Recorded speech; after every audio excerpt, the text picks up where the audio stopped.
Monterey, California. It is absolutely beautiful, and you go inland just from Carmel by the Sea in Monterey. You come to one of the most iconic racetracks in all of North America. Welcome to WeatherTech Raceway Laguna Seca. It's time for Lamborghini Super Trofeo North America action. It's race number 1 coming your way. Brian Till with you along with Ryan Marine, and we'll have all the action for you. And anytime you put 40 Lamborghini Huracan Super Trofeo Evos on track together, Ryan, you're going to have action. Oh, no question about it. It's a bumper grid, 40 cars, like you said, and the classes, well, they're all mixed up. Got a couple of pro cars on the front row, but then you've got Pro-Am cars mixed in throughout the top 10 as well. 4 different classes to keep an eye on, and one of the most iconic racetracks in the country. Think about this, too. It has been just over 8 weeks since these drivers last competed. They're going to be chomping at the bit. Where are we? Well, like I said, just inland from Monterey, California sits the 2.23 miles and 11 turns of asphalt that is WeatherTech Raceway Laguna Seca.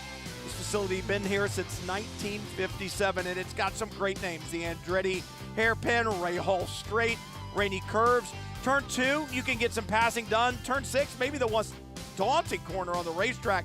The most famous turn, though, is the corkscrew, and then you fall down the hill some 10, 11 stories all the way down to turn 11. One of the slowest corners on the racetrack to complete the lap. And there's a look at that corkscrew, and anytime you get a chance to go up there and stand at the bottom of it and look up, you're just awed by it. I just don't think the television shots do it justice. There's a look from the corkscrew down to turn 9, and I want to stand up there with a bowling ball one day, Ryan, and let it go and see just how far it will go. Obviously, when there are no campers out there on the outside. Yeah, or else that could be a real hazard, that's for sure. Let's put it into perspective a little bit, though. 180 feet of elevation change around a single lap. 59 of those come in the corkscrew alone. What does that equate to? Roughly 5.5 stories of elevation change, all in the span of just a couple hundred yards. Yeah, it's crazy. And 40 cars is a packed field as well. Remember, 4 different classes of cars, or drivers, I should say, not cars, in Lamborghini Super Trofeo North America. All the cars, the exact same Lamborghini Huracan Super Trofeo Evo 2, but the drivers are ranked differently, and that's where the different classes come from. You'll see a colored triangle on the upper right of the windscreen, left as you look at the cars coming to you, and you'll also have small little rectangle on the rear bumper, and those colors will tell you the different class car that it is, but they're all racing the same car. So the only difference in the speed, Ryan, comes from the skill, and really what that amounts to is, for most of these drivers, from the experience levels that they have. Exactly, and that's what you want to see in a series like this, equal equipment across the board, and it's a driver's championship. Yes, the teams matter, execution during the pit stops matter, and getting the cars set up is, of course, a big deal, but this is a talent development series in a lot of respects, especially in the Pro and Pro-Am classes. You have drivers that are trying to make a career of this, and when you level the playing field in terms of the machinery, it gives a manufacturer like Lamborghini a better sense of the talent behind the wheel, and maybe they'll take their eye on one of these great drivers and pluck them out of the ranks of Super Trofeo and move them up through their ladder into GT3s and all the way on up through their ladder system. That's one of the beauties of this championship. Well, and we've seen it before, and Danny Formal, who will start race number 1 from the pole in his Wayne Taylor Racing number 1, I mean, he's one of those drivers that really came along through this series, and while he still runs in Lamborghini Super Trofeo, he also runs in the GTD category of the IMSA WeatherTech Sports Car Championship. So representing Wayne Taylor Racing, representing Lamborghini of Palm Beach, that young man has built his career, a lot of his career, right here in Lamborghini Super Trofeo. He is, and he's having a really good season once again this year. He's already a two-time Pro Class champion in 2022 and 2023, but a pair of wins to start the season at Sebring. This is his second pole position as well, and he's got a really exciting teammate with him, Hampus Eriksson, younger brother of IndyCar driver and XF1 driver Marcus Eriksson, who's making his first ever start here at Laguna Seca. Apparently the first time he ever came here was to watch his brother Marcus in an IndyCar race, and now he feels like he's on the right side of the fence getting to drive at this world-famous facility. So the second formation lap underway, and they've started the 50-minute race clock. And I think that's a good call. You go out and you try to get these Pirelli tires up to temperature and pressure, getting later in the day here, and the track has had a lot of use on it. So why not use this second formation lap? Basically, the clock has started, so the race has started, but we'll do that extra formation lap to help everybody end up with a little better prepared car for when we do go green. Yeah, that's what they'll be thinking about, and you've got a lot of drivers, especially in the AM class or the LB Cup class in particular, that are relatively new to racing, and certainly new to racing a car of this caliber. And this is a real beast of a race car, Brian. It's got more power than its GT3 counterpart, and it has a little less downforce. So that means you're really hanging on through the corners. It's a real test of drivers. So to make sure you've got everything ready to go before you take the start, I think that's a prudent choice, and certainly on the minds of everyone in race control. You're looking at 620 horsepower out of this V10 that's in the back. Traction control and anti-lock braking systems are on board, but as you said, it's still a beast of a car. So it's one of those things that being a little bit better prepared is not a bad thing at all. Danny Formal on the pole. He is in the Pro Class, as we've talked about, alongside the number 29 from TR3 Racing. Will Bamber will start that car. You have an option of two drivers or one driver in several of the classes, and we'll see some one driver formats. There is a mandatory pit stop. That pit stop will be slightly longer for the one driver configurations because they know the track, they know the car when they go back out. But we are about to get underway as the green flag falls. The racing starts in earnest. Danny Formal on the gas, and he and Will Bamber have a drag race to turn one. They certainly do. Bamber got a pretty good jump there, but now has to settle in line, and he'll take over that second spot heading to the Andretti hairpin. Oh, it's three wide deep in the pack, and it gets really tight here, especially at the exit. A couple of cars kicking up dust there, Brian, but everyone, at least at the front of the field, able to make it through the first couple of corners, but not so further back. Yeah, just as you said that, around goes the number 44. We saw Nick Persing aboard the 8 drop a wheel. 44 is around. It looks like no harm, no foul for Henry back underway there, but it's just that congestion. I will say this, the racetrack has been changed a little bit since last year. The inside of turn 2, the Andretti hairpin, is paved now, and that actually could have saved us bigger problems because I saw a couple of cars dive down to the inside when it started to get congested. In years past, you've not been able to do that. Yeah, it's a good shout. It used to be gravel in that part of the track. That's a change since we were here last, and it's been a talking point, certainly, in terms of how that's going to be adjudicated, leaving the pit lane in particular, but in this case, that was to everyone's benefit. Sorry to see that for Seth Henry, though. Had a podium the last time out in race 2 at Sebring in that Pro-Am class, but now very much on the back foot. Henry, a vintage racer, and you can see some contact there and a couple of cars getting pushed around. And then a little further back, I think Seth Henry's down on the inside, and the car starts to come down. Car has a lot of steering in it, and as he comes off the throttle to avoid contact, I think it just moved weight to the front. And those Pirelli tires still not up to great temperature or pressure yet, even with those 2 pace laps, and I think the car just got away from it. Yeah, look that way. Oh, we got a car beached here as well. This is going to be a problem, Ryan. There's damage to the left rear suspension. And yellow is out already, full course yellow. That didn't take long.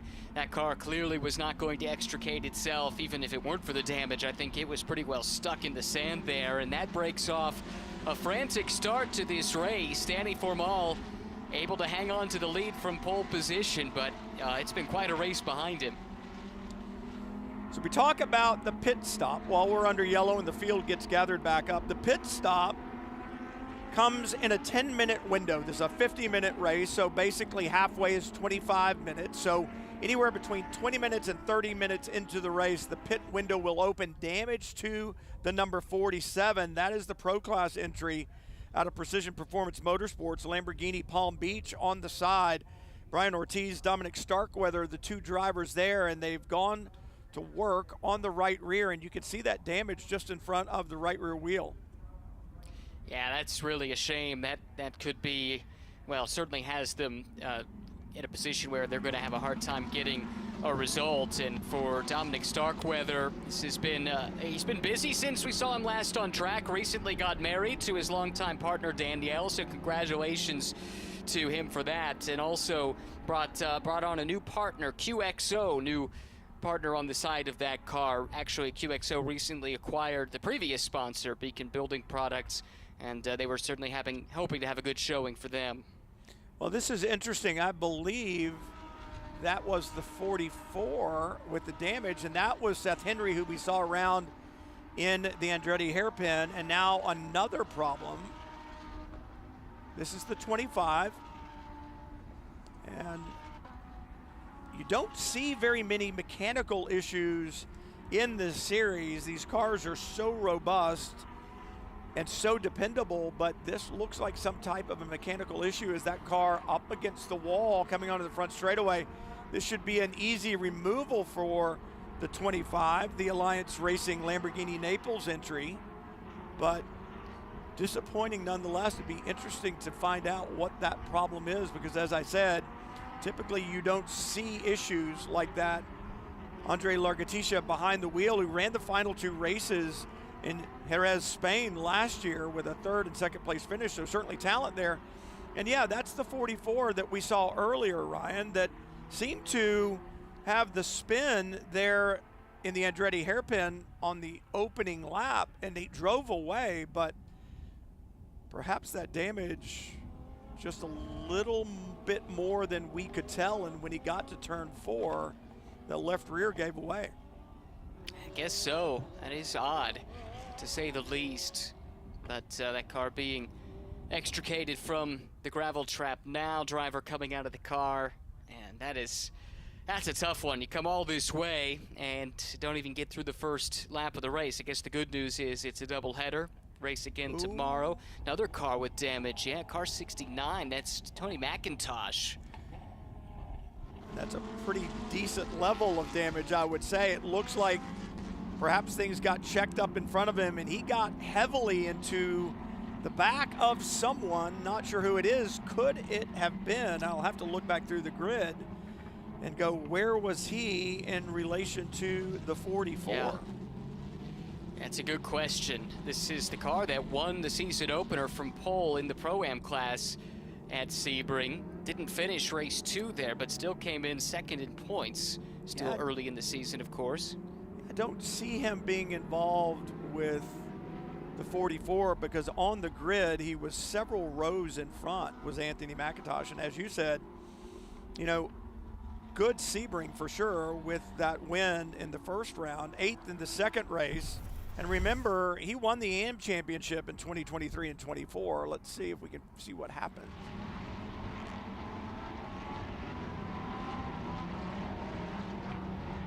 I see a lot of Lamborghinis, Ryan. Yeah, I can't provide too much more insight. I do think there was another spinner up ahead of this car exiting the Andretti hairpin that came across the track, but in the dust, I didn't get a good look at who it was. It looked like an unrelated incident, but maybe that is what caught out McIntosh here in the 69. Well, and just at the end of that shot, when we saw the 44 start to pull away, I could see that the left rear was indeed deranged as he started to try to pull away. So that damage was done in that contact there at the Andretti hairpin at the drop of the green. Yeah, good point. Yeah, very good point indeed. Frustrating. Frustrating for all involved.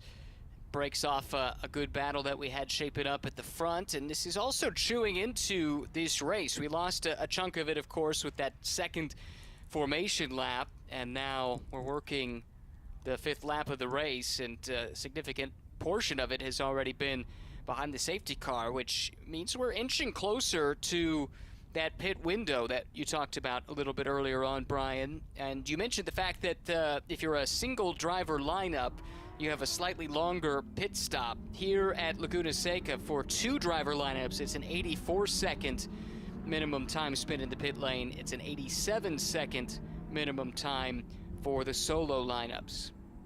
And you see the 25 going behind the wall. And let me correct myself. Just going back in history a little bit when I was talking about championships for Anthony McIntosh, I was thinking back a couple of years.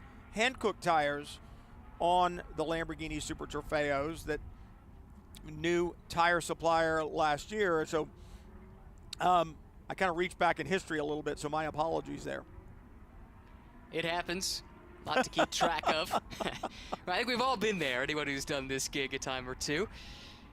But yeah, Hankook does a great job supporting this championship all around the world. Big partner, of course, and this is the North American iteration of Super Trofeo, but we've got a couple of drivers actually that are doing dual programs. So Hampus Eriksson, who shares the leading car, he's doing a European program, or is it an Asian program, one or the other, and then Enzo Girassi is doing either Europe or Asia, and I'll get the answer to my question in just a second. But there's opportunities all over the world to take part in Lamborghini Super Trofeo, and it is Hampus in Asia and North America, and Enzo racing in Europe and here in the States this year.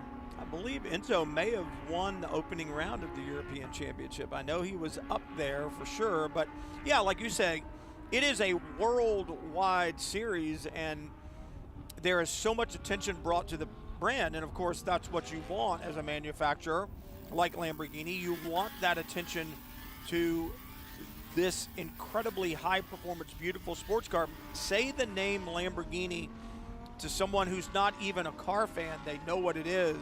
And when you talk about racing a Lamborghini, it certainly brings everybody's attention to that subject. So obviously, as we said, a worldwide audience and a worldwide presence in motorsports. That's right. It's an iconic performance brand. Relatively young, though, as far as motorsports goes from a factory-blessed, let's say, perspective. There have been tuners and things that have run Lamborghinis at a fairly high level, but Squadra Corsa is a relatively young entity. But despite that, you look at its presence with a series like this one, Super Trofeo, but also, you know, what they've done at the GT3 level around the world. Really exciting things, and a new model of GT3 car coming in the not-so-distant future, too. So a lot of things to be excited about with the brand.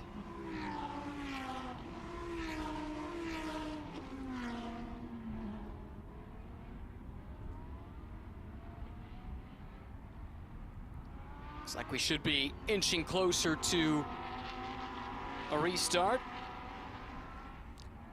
Lights out on the safety car, so back to green we'll go. And Ryan, the concern is now you've got to get, I think we have 36 cars remaining, if my count is right. Now you've got to get 36 cars down through the Andretti hairpin in a nice, orderly fashion. We've got to get going before we can get racing, right? And I think it's one of the things that makes it so challenging when all of the cars are the same. You need to know and understand who you are racing with. Is this worth it right now? Is this move going to get me anything? Because is this a class of car that I'm actually racing with? That question a little later in the stint is one thing, but on a start or restart, the first order of business is to survive. Yeah, I think you're right. You have to feel for someone like Dario Capitanio, who's third overall, but leading in Pro-Am and sandwiched by cars from other classes that are eager to fight amongst themselves. And this is true up and down this field, the way that the classes overlap. It makes it difficult trying to decide, is this a fight worth fighting or not? And I think a lot of it comes down to the teams making sure the driver knows the situation, especially early in the season when you might not yet know the liveries of everybody in your class. Everyone's still learning here at this early juncture. Well, and you talk about these starts and restarts for Capitano. Perhaps the good thing is he's got 2 Pro Class cars in front and 2 Pro Class cars behind him, so he doesn't have to worry about Jason Hart too much. Hart on the restart will be in 6th. He is the 2nd place Pro-Am car. And if you know Jason Hart from watching other IMSA series like Michelin Pilot Challenge, and if you've watched other sports car series, you certainly know that he is an expert aboard a sports car, and he brings his talents to Lamborghini Super Trofeo. He'll definitely be one to watch. Yeah, he's a real star for sure. Maybe a bit underrated, frankly, but yeah, he's one of the best, and he'll see his target, Capitano, not too far ahead, just a couple of Pro Class cars to get through. Good battles there. That's the aid of Nick Persing. You watched the front end of that Lamborghini dive under heavy braking, looked inside, thought he wanted to make the move on Jaden Conwright aboard the number 22 just in front of him, thought better of it. And again, you think about the tires, they really haven't had a chance to get these Hankooks really into their operating range just yet because of that immediate yellow there at the start. So back underway, green flag racing, and we'll be closing in on this pit window. Do have a penalty handed down for incident responsibility. Looks like Graham Doyle, a 10-second post-race penalty is coming his way. That was incident responsibility for contact with the 44. So it was Graham Doyle then that got into Seth Henry and created that. Race control, the ability to look at a lot of different camera angles, and they've got some great driver stewards there with experience who can look at that and say, no, this is not going to fly. And so that penalty gets handed down. It'll be that 10-second post-race penalty. It could be a lot worse than that. They could have driven him through. Yeah, that's true. So they'll be happy with that and just hope this race stays green and doesn't end behind the safety car when a 10-second penalty becomes that much more punitive. But that said, they're well down the order as it is and have some work to do. And there's the damage on the front of the car. I guess that tells the story, doesn't it? The dent on the front of the Dex imaging car. Well, that's the thing, right? You want to get rid of the evidence if you can. And for Graham Doyle, he just can't get rid of the evidence. You can see it there on the front. So he knows that he's got that 10-second penalty. So when you think about where you are in the order, you got to think about, what do I need to do and how much of a gap can I get over the other cars around me right now? And if you look at it, for Graham Doyle, he runs 8th in the AM category right now, and for Largatisha and Hodge, they're out. So basically, Graham Doyle is last in the order. If he moves his way on up through the pack, he's going to have to put an additional 10 seconds between himself and his nearest competitor. That is what Danny Vermael is trying to do as he tries to work away from Will Bamber. Yeah, doing a really nice job of it as well. Of course, he's doing double duty. Danny, busy guy here this weekend, but building that gap. His last lap was the best lap of the race. Dario Capitano was actually really close. The leader in Pro-Am, only 0.02 of a second off of the mark set by Vermael. And that's left Bamber a little bit on the back foot, perhaps a little bit vulnerable here in the early stages, as perhaps is Jaden Conwright. Nick Persing closing in on him. It's so interesting to watch the different driving styles between Jaden Conwright and Nick Persing, specifically the brake application. I'll get back more to that in a minute as you look at this good battle here.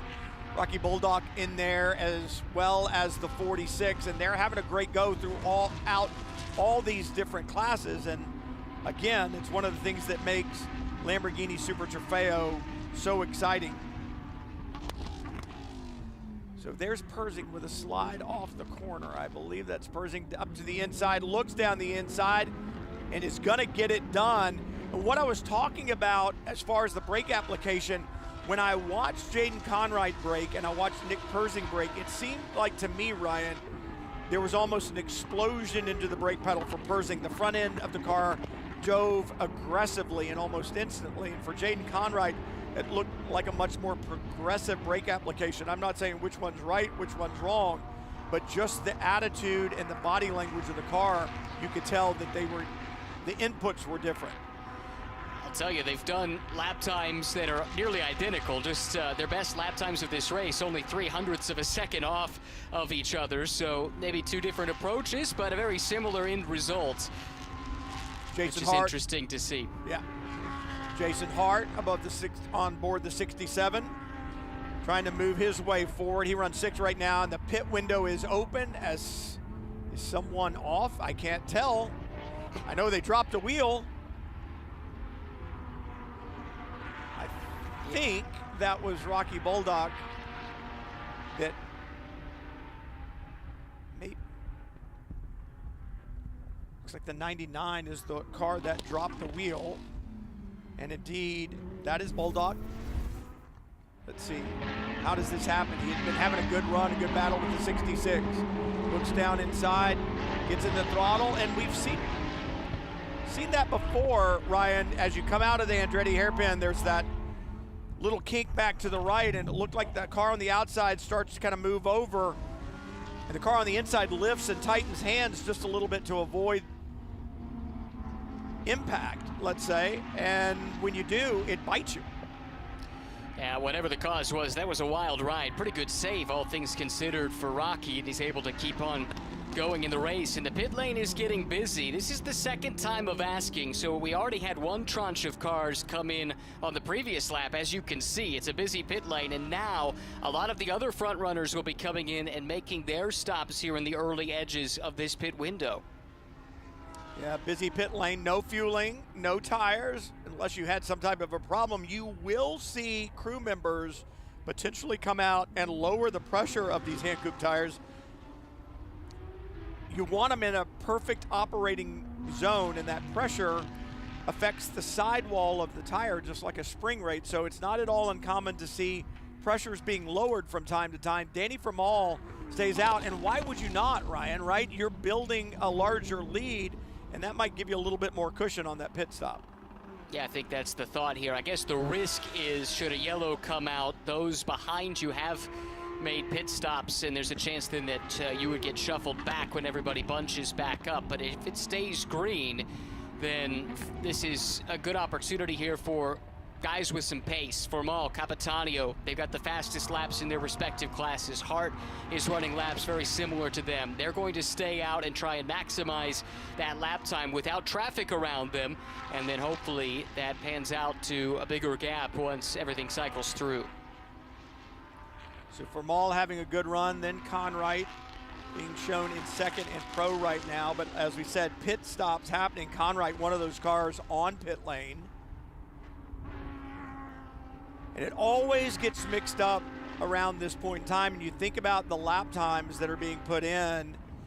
1 minute, 23.5 seconds is Danny Formal's best. And the minimum time on pit road for a 2-driver format is 84 seconds. So 124, more than likely, if you're not the leader, you're going to go down a lap, right?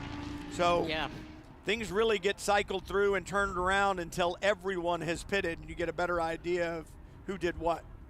And that's a good point. I was crunching some numbers thinking about that exact thing, and so that actually mitigates the risk of going long to some degree if you're putting everyone effectively a lap down. This is true for the leader, a little less so for others, but yeah, you're protected a little bit by the fact that it's such a short lap around here. But that said, Formal is ready to call it a day, and Hampus Eriksson will take over now.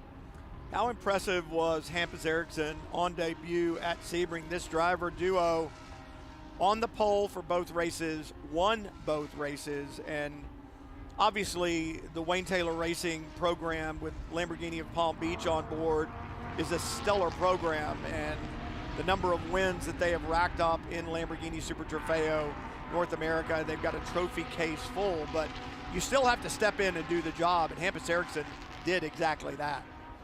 Yeah, exactly. First time racing at Sebring, which is a daunting place. This is his first time racing here at Laguna Seca. He's only been here once before to watch his brother Marcus race an IndyCar, but first time driving here, and he's been right on the pace all weekend. Whoa! That was a remarkable save. I was getting ready to say, and I had the words queued up of, this is gonna be a big one, but what a great job by Al Morey to save that. The 19-year-old from Indiana experience in F4 USF 2000, fourth in the AM Championship last year, so he does have some time and type, but that was a save for, yeah, that's one to be remembered. That was wild. A great save from Al Mori. I think we might get a look at it again. Gets out wide, drops the wheel. It was already in yaw at that time, and it certainly didn't get any better.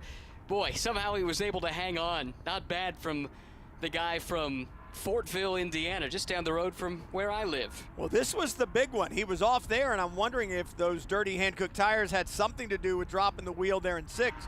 That's the one that almost bit him. Yeah, you're right. There were two moments there. That is remarkable car control, really impressive. And like you said, fourth in AM last year, didn't do the World Final events, so the events over at Jerez, but still was able to amass a win and 5 podiums last year in the AM class, and now this year teamed with Keon Tandon running up in the pro class. Well, you can't have a much better teammate than Tandon. Lots of experience there, Pro-Am champion. So yeah, you want to surround yourself with good people, right? And they've done exactly that. Or looking to the inside, going into the corkscrew that time. Jason Hart just at the front of this order aboard the number 67. That good run going, but he doesn't seem to have been able to close much ground before they made the, well, there he is, diving into the pit stop right now. Yeah, so Conrad Geis will get aboard. This is maximizing Jason Hart's drive time, going as deep as they feel comfortable going into this pit window, and now they'll call him in. And Conrad, who's quick, but he's still very new to motorsports, despite the fact that he's from a racing family. Both of his parents were racers. He'll have it to take it home the rest of the way, but I'll tell you, Jason Hart, he set the table nicely. Perfect opening stint for him. Hey, the other thing that's impressive about Jason Hart, he's someone who has embraced his place in motorsports, and Calvin Fish and I were talking about this a little bit earlier in the Michelin Pilot Challenge race. There are times in your career where you need to understand what role you fill. Jason Hart is a race-winning, championship-winning race car driver. That is one role that he fills very well. But the role that he's been filling over the last couple of years is coach and mentor, and he's doing that with Conrad Geis. And that actually, I think, helps you as a driver when you have to articulate what the car is doing and what you need to do in order to find speed to another driver that you're helping bringing along the way. I think it might make you look a little bit deeper into your art and try to understand it a little bit better so that you can communicate. And in the end, I think it makes you better. I agree. Teaching something inevitably makes you think about it in different ways, and that maybe has unlocked a little something for Jason. And this role as mentor, it's taken him to some pretty cool places. He was racing last weekend at the European Le Mans Series race in France at Paul Ricard. So he's traveling the world, driving some pretty cool cars, and at some neat tracks like right here at Laguna Seca. See the 41, that's Mark Miller. He has not pitted yet, so he is in the lead, but he's gonna have to because the pit window will be closing soon. But one of those deals that for Mark Miller, when you think about he and his teammate, great story. I heard from Mark just yesterday actually, saying that Paul Nimshoff, his teammate, was not here at the racetrack yet, and practice session 1 was about to go underway because Paul was returning from the Galapagos Islands, where he had been spending some vacation and going to a pretty cool place, and he was like, I'll get to the track in time, it'll all be fine. So he won his first Lamborghini Super Trofeo race last year at Jerez at the World Final. So Nimshoff getting better and better, and he must feel comfortable enough to go, hey, I'm going on vacation, but I'll be there, buddy. You handle all the hard stuff until I get there. Well, it comes down to relationships, right? And they've been working together since 2016, Paul and Mark Miller, from the same part of the world up in lower Michigan, western Michigan. Paul actually has an offshore powerboat racing background. He's a multi-time champion in that, and at least for a time, owned the record for the fastest trip by water from Chicago to Detroit. That is another kind of speed when you're doing it on over the waves in Lake Michigan. No. Not interested? No, not interested at all. Did you recently see the video of the speedboat that flew? Yeah, no. Yeah. No. I have no interest in that, Ryan. You can do that. That's okay. We'll leave it to Paul. Yeah. He seems to have it covered.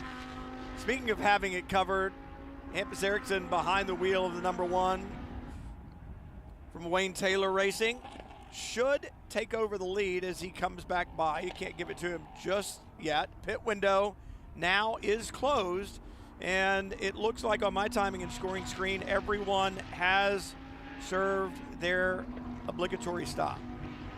Yes, that's good to see. Everyone was able to get in and get that done, and now it's a straight fight to the finish. It also lets us take a look at the order once everything cycles through and that changeover from Mark Miller to Paul Nimshoff is complete. We should have a pretty good sense of things, but what we can say is Hampus Eriksson has inherited a pretty significant lead, 5 seconds now over Elias De La Torre.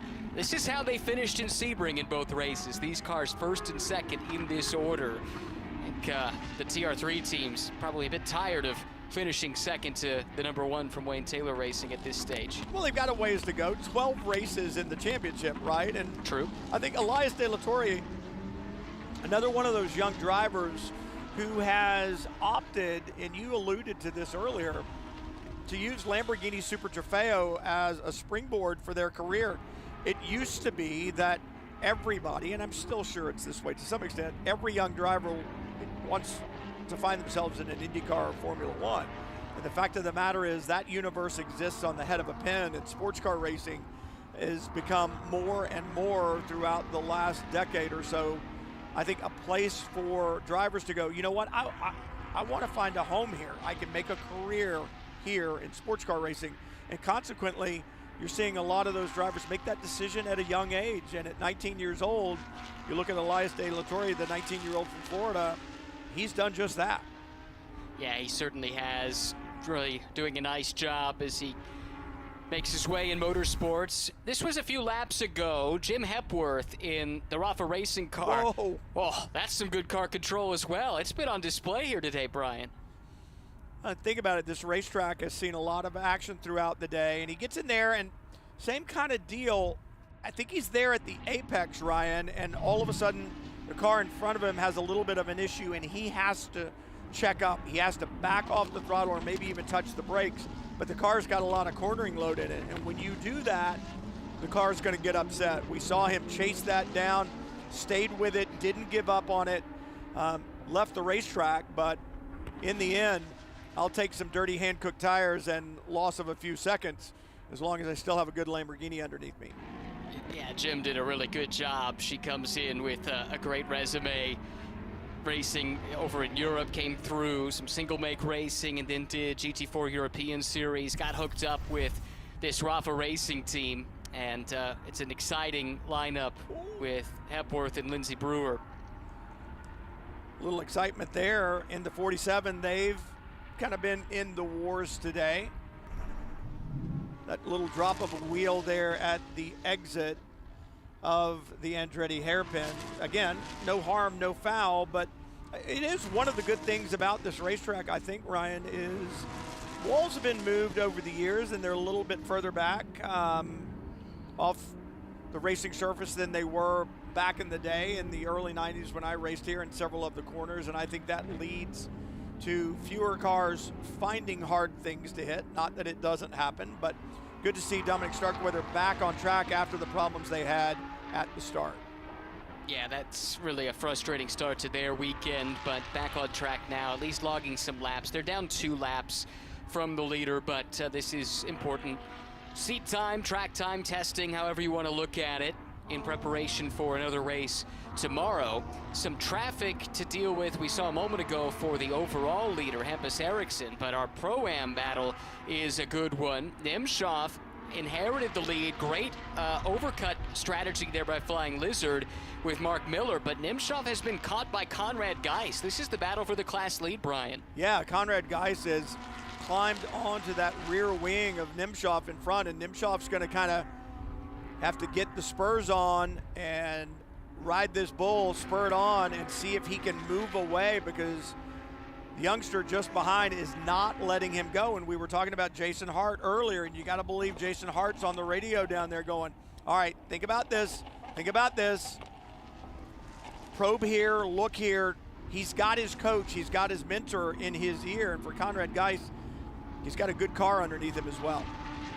And behind those two, the battle for the final step on the Pro-Am podium is a good one. Antoine Comeau has that final spot, but Jackson Lee has run him down, and Darius Trinka as well is in the shot. So I think that's this trio right here that we're watching. And they are running good lap times that are right there with Nimshoff and Geis. Actually, Geis put the pass on Nimshoff that time by, so we'll see what kind of pace he has now that he's in clear air. But great job there by Conrad to get that car to the leading class. Well, and for Jackson Lee, remember, a new teammate this weekend and a new class as well. He ran with Chris Tosca at Sebring, and they had a great performance. Chris unfortunately had a moment in race number 2 which put them out, but it's one of those deals where Jackson Lee has not skipped a beat with his new teammate and jumped in it, and they are in the thick of it. AJ Moss, obviously very experienced, a former champion in 2024 in the Pro-Am category, so he and Jackson Lee gelling well. It does appear that way. Got to look at David Staub a moment ago, leading in AM. And I think we've got a battle here in LB Cup as well with Grote and Kunzel. And Brumman about 5 seconds behind them. So a couple of the classes still up for grabs here at this late juncture in the race. At the very front, though, the lead is starting to grow. It's expanding, Brian. Hampus Eriksson now 6.5 seconds clear of his closest pursuer.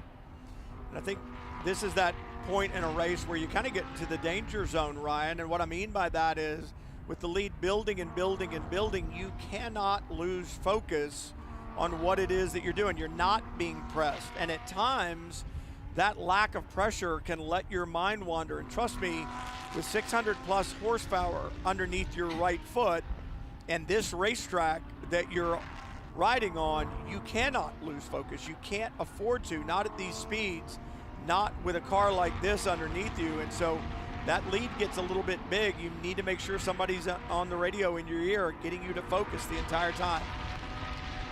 Plenty of focus here. We've got Jackson Lee and Andy Lee, no relation. No relation, yep. Fighting for position. Somebody off on the run up to the corkscrew, kicking up dust everywhere. That's got to be fun to run through, going through that cloud each and every time somebody drops a wheel.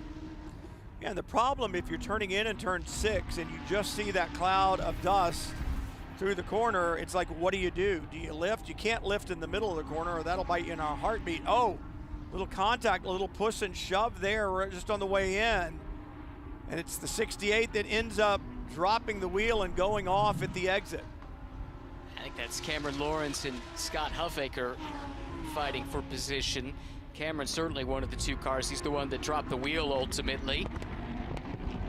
So much experience that he brings to the table. I was going to say, between the two of them, they have a ton of experience and a lot of talent in those two cars.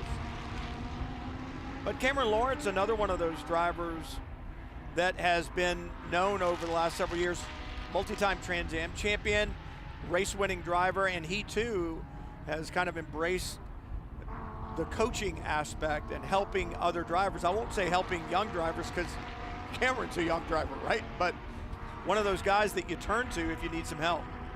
Yeah, and he's been a big part of this Rafa team since its inception at some of the lower levels as a driver, coach, and mentor, bringing that to the table as Andy Lee takes a look to the inside of Jackson Lee. This is for second now in the Pro-Am class. Nimshoff's been dropped down the order a little, so this becomes a fight for second, third, and fourth. Jackson's just barely able to hang on to that position.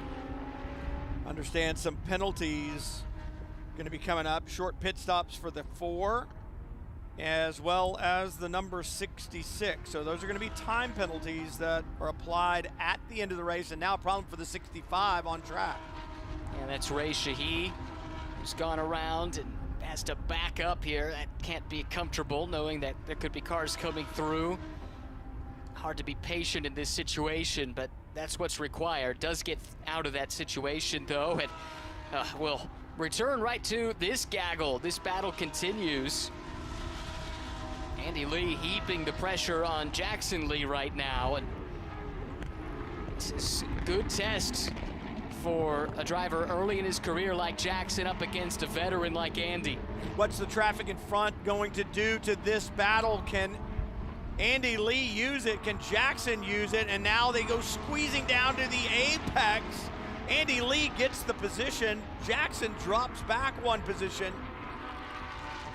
And now the 11 right there probing as well. That's a different class. No, that is in class. That's Trinka. Yeah. Oh, a little contact there. Wow, this is getting exciting in Pro-Am. It is intense, and for Jackson Lee dropping back, he doesn't want to do that. He can't maintain that podium, and a problem there for the 66. Kind of off and on, and I believe that was coming on to the front straightaway. Yeah, that's Tasca, who was Jackson's teammate at Sebring, was off the pace there for a moment. He's running down in 7th in LB Cup after running in the AM class in the first 2 races of the season. Fly Alliance on the side of Chris's car. It's also on the 88 of Jackson Lee, and there is the 1. It is slowing. What is up with the 1? Whoa. That was your overall leader, who's dropped all the way back to 7th in class. That's the first chink in the armor of this car, this team, this pairing all season long. They were in control both races at Sebring and through the vast majority of this race too, but something has gone terribly awry. That's put De La Torre now to the lead in Pro, Persing up to 2nd. Cameron Lawrence is up to 3rd now in the Pro class.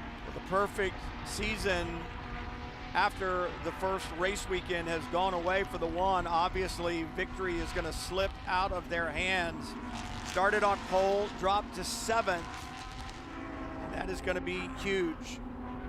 It's not a tire. Obviously, all 4 hand cooks are up, and the car does indeed still have drive. I'm wondering if it's stuck in a gear. Yeah, maybe. That would explain the lack of pace. Because it's not slow, Ryan, right? I mean, right, like it still corners well, yeah, but maybe it doesn't have the same top end. That could explain it. A couple of moments ago, I think Matteo Cederman here had an issue. This is an AM class car. Catch the tail end of it. Wow. Well, not sure that was. It's the exit of turn 9. Mm-hmm. I've seen several cars today in several of the different series have that same problem. You get out there and drop those right side tires off, and you feel like you need to get the car back to the pavement, which you do, but you've got to do it so gently, so smoothly, or it will bite you. Some kind of gremlin has bitten the Wayne Taylor Racing squad, as Hampus Eriksson back in 7th right now. You said it. Elias De La Torre takes over the point in Pro, and overall, Andy Lee up front in Pro-Am, and then in Am, David Staub, and in LB Cup, Nick Grote leads that class. Overall leader, the 29, Elias De La Torre, and that just changed because Nick Persing just took the position. How about that? And it's not done. De La Torre coming back. Strong move around the outside. De La Torre trying to take the position back. Persing had run him down. Persing driving solo, so he had the longer pit stop, which cost him a little track position. And De La Torre really squirmy underneath him there as he tried to put the power down. Persing ran with Nick Stacy last year in Pro-Am, now in the Pro category. 4 wins, 2 additional podiums last year, but man, that 3 seconds on the pit stop, it can mean everything, right? But they've managed to hand Nick Persing a very good race car, and he was able to hunt Elias De La Torre down. Yeah, impressive move.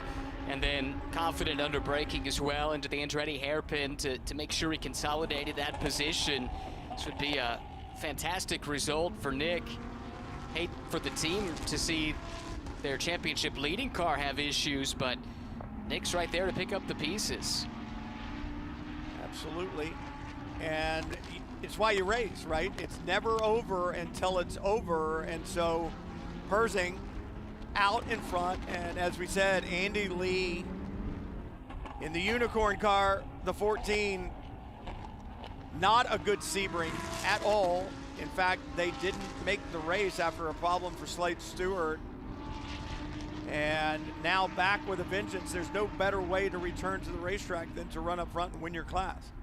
Well, you mentioned the very beginning of the show, it's been a long wait since Sebring back in March, since these cars have been on track, and to have such a disappointing weekend, not starting either of the races in Sebring, and you have to sit and stew on that, ruminate on it a little bit, right? To put that out of your mind with a result like this one, if it holds for the final 4.5 minutes, that would be massive for them. Massive indeed, and right now Andy Lee has that lead over Darius Trinka out of Kazan Autosport, Lamborghini of Charlotte entry, and that has been a really good debut for this program. 2 strong finishes at Sebring, 3rd in race number 1 and a win in race number 2 for the 11 squad at Sebring. So impressive stuff there. Jackson Lee holding on to 3rd in Pro-Am, and as I was saying earlier, he had been teammates with Chris Tosca at Sebring, but they've decided to run 2 separate cars, and so now Jackson Lee with AJ Muss. Yeah, and I think that might just be a one weekend thing if I'm remembering correct, but or maybe it's still to be determined, but nevertheless it's caused Jackson to move to the Pro-Am class from Am and having a really strong run with AJ, who's been racing for a little while. Spin here for the 29. And again, that certainly is nice to have that extra pavement. That was Elias De La Torre. That's your 2nd place runner in Pro and overall. I suspect he's not anymore because he only had a couple of seconds over Cameron Lawrence. Let's look at it again here. Oh, on his own. Wow. And that was Lawrence going through. Yep. I think Colin Queen might have followed through too. I think Huffaker and was through as well. Yep. Yeah, that was just on his own, kind of an odd spin there at the first apex. So back underway, and you have to shake it off, and you got to focus forward. Grote aboard the 57 across the line one more time as we're closing down the final laps here. And for Nick Grote, trying to find victory lane. Remember, I said he was the 2024 LB Cup champion, and he showed such continual improvement, and now a bigger problem for the 29. De La Torre has found the wall. Big impact. Wow. That is turn 6. And it's gone from bad to worse. Full course yellow is out. That effectively will lock these positions in. And then, remember, anyone who's got a time penalty coming, that comes post-race with everyone bunched together behind the safety car now. So I know, for instance, I think it's Colin Queen's got a time penalty coming for a pit stop infringement, and I think it was Queen. Let me double check my notes on that. There were several cars with pit stop. Well, 2 cars with pit stop infringements and others with short pit stops. So there were 4 cars in total that were going to be getting penalties. Full course caution is out. AMR safety team right on the spot as soon as it was safe to get there. They always do such a great job of taking care of all of the drivers in any of the IMSA series on the weekends where we run. And you saw how they placed that AMR emergency response vehicle between the racetrack and the stricken vehicle to shield that car in case somebody else had a problem. And these guys are the real deal. They are incredibly professional. They know extrication. They know first aid. They are the guys that you want to see when you don't want to see someone. Yeah, top notch, no question about it. Following the series around and taking care of the drivers and the paddock as a whole. Actually, their job goes beyond just what happens on the track. And thanks to them for what they do. But back to those penalties, I was correct. There is a 2-second or thereabouts time penalty coming to the 4 cars. That will cost them a podium. as the white flag waves. Once that penalty gets added post-race, a couple others as well, but I think the most notable one is that penalty to the ANSA team. Well, yeah, you look at it, it's the 4 and the 47 have penalties for improperly attired persons over the wall. And then the 4 has another penalty for a short pit stop. That's a 2-second post-race stop. And then the car 66 also has a post-race penalty. That's only about 0.3 of a second is the penalty. But again, when the cars all get close together like this, any penalty at the end from a time standpoint is painful. Definitely. And that's the thing. You'd almost rather serve a drive-through penalty early on and just say, let's go, because you don't want to get caught out in a situation like this. Now, we did have, I believe, I'm not sure if it was Lamborghini or another IMSA series at Watkins Glen last year. Some people tried to play the game and go side by side across the line with the cars in front of them. They actually kind of stacked up the field and then charged forward to create a gap between themselves and the car behind and ran up side by side with the car in front. And IMSA looked at that and, as you can imagine, did not smile. No. Clever, but that has potential to go sideways pretty quickly. So I'm sure that the message was sent to not mess around with that in the future. Well, yeah, because it didn't stand then. So when I say they didn't smile on it, it didn't stand then. So it was nipped in the bud very early on, and that will not happen. So, man, it'll be interesting to determine what the problem was for the number 1 of Hampus Eriksson. Eventually, a car did come to pit road. So even though we thought it had drive, they did not continue on the racetrack. And quite honestly, once you get to last in class, even if it was stuck in gear and it was something that you could keep driving around and doing laps, there's absolutely no reason to do it because it's not going to get you anything and it can only create additional harm. Nick Persing, under full course caution, it does not matter. He is the winner at WeatherTech Raceway Laguna Seca. Andy Lee takes the win in the Pro-Am category. Nick Grote will celebrate aboard the number 57 in LB Cup, and David Staub aboard the number 48 crosses the line and takes the checkered flag in the AM category here at Laguna.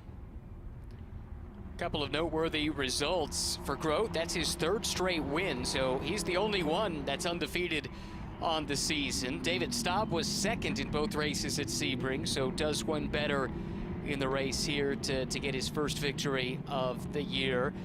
And as well, this for our overall winner, Nick Persing. He was in Pro-Am last season, this year running in Pro. First career win at the Pro level in Super Trofeo. Hey, you remember those days, don't you? You know, I mean, sure. Those are days that define your march up the motorsports ladder. So this is a big day for him. Congratulations. Yep. All right, let's take a look at the unofficial results. There's Nick Persing at the top. Cameron Lawrence, Neugebauer, good run for them. Get through the chaos, the mayhem. They come home 2nd in Pro. And Huffaker and Conrad, man, they had a good battle with the 68 as well, but they'll round out the podium in Pro. And there you see it, Colin Queen demoted to 5th. That time penalty did bite them. That would have been a podium run, but they were under the minimum for the pit stop time, and that cost them dearly. There's Andy Lee and Slade Stewart taking the win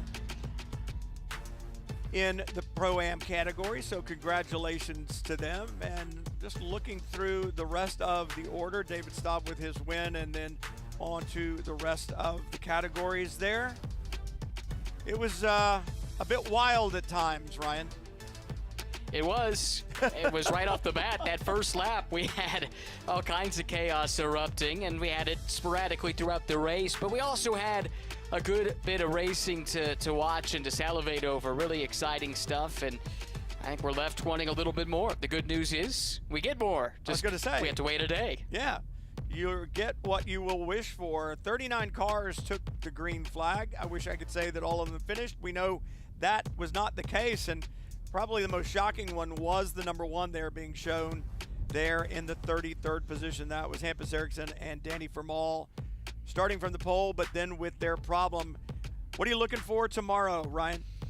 I want to see if the Hampus Eriksson Danny Formal team can bounce back. That was uncharacteristic today. Whatever went wrong, hopefully they can get it rectified, because that car has been fast all weekend and all season.